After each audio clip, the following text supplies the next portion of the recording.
নমস্কার। আজকের এই পর্বে আমরা ডুব দেব ভারতের সংবিধানের একটা খুব গুরুত্বপূর্ণ বিষয়ে, আর সেটা হলো আমাদের মৌলিক অধিকার।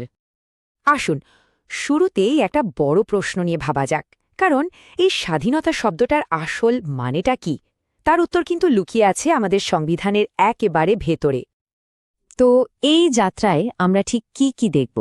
প্রথমে আমরা জানব আমাদের 6টা প্রধান স্বাধীনতা নিয়ে, তারপর দেখব কেউ অভিযুক্ত হলে তার কি কি অধিকার থাকে। এরপর আসবে সবচেয়ে গুরুত্বপূর্ণ বিষয়, জীবনের অধিকার। আর সবশেষে থাকবে শিক্ষা আর শোষণের বিরুদ্ধে সুরক্ষার প্রতিশ্রুতি। বেশ, তাহলে চলুন শুরু করা যাক প্রথম অংশ দিয়ে, আমাদের সেই 6টা মূল স্বাধীনতা যা আমরা প্রায় প্রতিদিনই ব্যবহার করি। সংবিধানের ১৯ নম্বর ধারায় এই 6টা স্বাধীনতার কথা বলা আছে, মানে কথা বলার স্বাধীনতা, শান্তিপূর্ণভাবে জমায়েত হওয়ার অধিকার, সারা দেশে ঘোরার অধিকার বা নিজের পছন্দমতো পেশা বেছে নেওয়ার অধিকার। এগুলোই আসলে আমাদের ব্যক্তিগত স্বাধীনতার মূল ভিত্তি। কিন্তু এখানে একটা ভীষণ জরুরি কথা মনে রাখতে হবে, এই স্বাধীনতাগুলো কিন্তু যা খুশি তাই করার লাইসেন্স নয়। প্রত্যেকটা অধিকারের ওপরেই কিছু যুক্তিসঙ্গত সীমাবদ্ধতা বা রেস্ট্রিকশন আছে। যেমন ধরুন কথা বলার স্বাধীনতা, এর মধ্যে নিজের মত প্রকাশ করা, খবরের কাগজের স্বাধীনতা, এমনকি ইন্টারনেট ব্যবহারও পড়ে। কিন্তু এর ওপর লাগামও টানা যায় কখন? যখন দেশের সার্বভৌমত্ব, নিরাপত্তা বা জনশৃঙ্খলার প্রশ্ন ওঠে। দারুণ একটা ভারসাম্য, তাই না? একই ব্যাপার কিন্তু শান্তিপূর্ণ সমাবেশের ক্ষেত্রেও সবাই একত্রিত হতে পারে, কিন্তু দুটো শর্ত আছে। এক, সেটা হতে হবে শান্তিপূর্ণ, আর দুই, কোনো অস্ত্র থাকা চলবে না। এখানেও দেশের সার্বভৌমত্ব আর জনশৃঙ্খলার স্বার্থে সরকার হস্তক্ষেপ করতে পারে। আচ্ছা, এতক্ষণ তো স্বাধীনতার কথা হলো, এবার একটু অন্যদিকে নজর ফেরানো যাক। কি হবে যদি কারো বিরুদ্ধে কোনো অপরাধের অভিযোগ ওঠে? সংবিধান তাকে কি সুরক্ষা দেয়?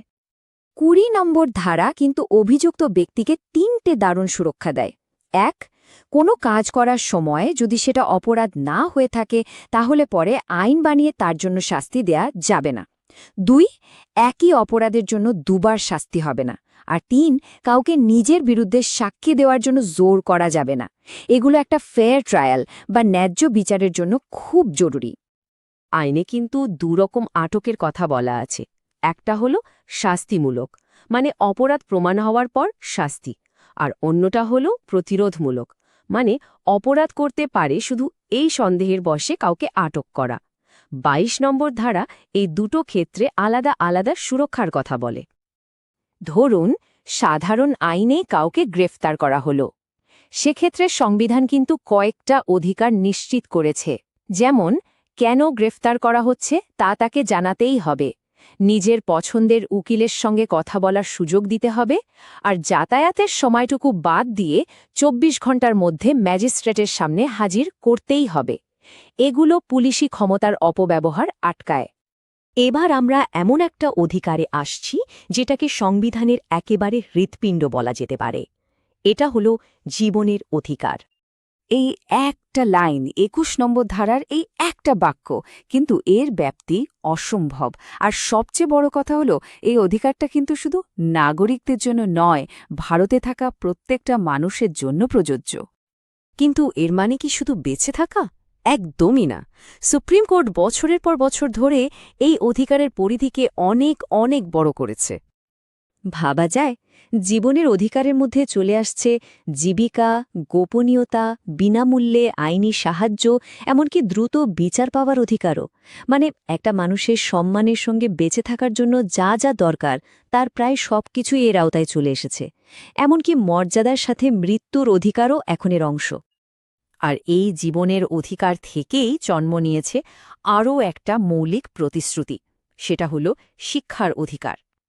২০০২ সালে সংবিধান সংশোধন করে এই ২১ ধারাটা যোগ করা হয়। এর ফলে কি হল, ৬ থেকে ১৪ বছর বয়সী সব শিশুর জন্য বিনামূল্যে এবং বাধ্যতামূলক শিক্ষাটা আর শুধু একটা সরকারি ইচ্ছে থাকল না, এটা তাদের একটা আইনগত মৌলিক অধিকারে পরিণত হল। আমাদের আলোচনার একেবারে শেষ পর্যায়ে চলে এসেছি। এবার আমরা দেখব সেই অধিকারগুলো যা সরাসরি মানুষের মর্যাদাকে রক্ষা করে সব ধরনের শোষণ থেকে। সংবিধান কিন্তু এই ব্যাপারে কোনো রকম নরম মনোভাব দেখায়নি। মানব পাচার, বেগার খাটানো বা ঝুঁকিপূর্ণ শিশু শ্রম এই সব কিছুকে স্পষ্টভাবে নিষিদ্ধ করা হয়েছে। ধারা ২৩ আর ২৪-এ ঠিক এটাই বলা আছে।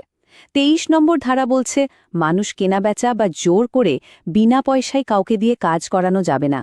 আর ২৪ নম্বর ধারা ১৪ বছরের কম বয়সী শিশুদের জন্য ঝুঁকিপূর্ণ কাজ যেমন কারখানায় বা খনিতে কাজ করা পুরোপুরি নিষিদ্ধ করেছে।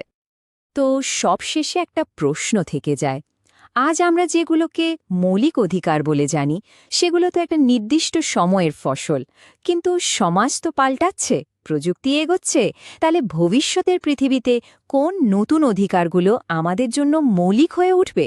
ভাবার মতো বিষয়, তাই না?